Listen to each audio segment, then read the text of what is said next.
Alright guys, we're in chapter 13, section 1. We're doing squares and square roots. This is really simple, it's not real hard. If something is squared, it's going to look like this, okay?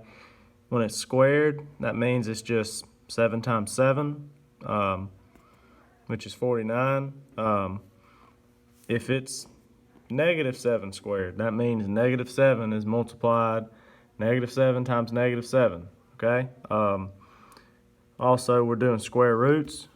This is the square root symbol, okay? For example, if we had the square root of 49, we're looking for a number that can be multiplied by itself and get 49, okay?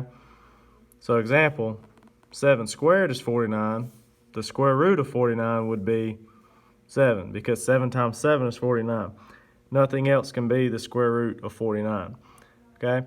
Now there is going to be some times where you have, for example, the square root of 12, okay? Well, there's not a perfect number that can be multiplied and it's the same number and get 12, okay? So sometimes it's okay if we leave it in the square root form.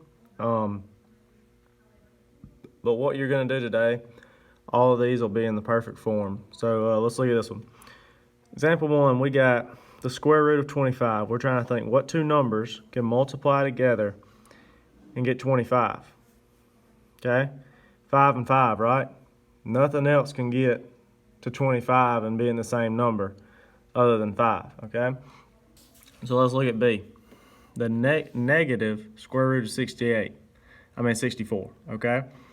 This isn't saying the square root of negative 64. This is saying, hey, we got a negative sign and then the square root of 64, okay? So what's the square root of 64? Two numbers that multiply together and get 64 that are the same number is 8, okay? 8 times 8, and then we bring the negative sign along with it and we get negative 8, okay? For just another example, just us thinking, the square root of 36 is 6. Square root of 100 can be 10, right?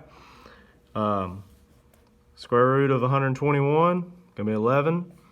Square root of 144 can be 12. The more that you do this, you're going to be able to just go ahead and see it and automatically think, okay, square root of 10, square root of 100, that's 10, okay?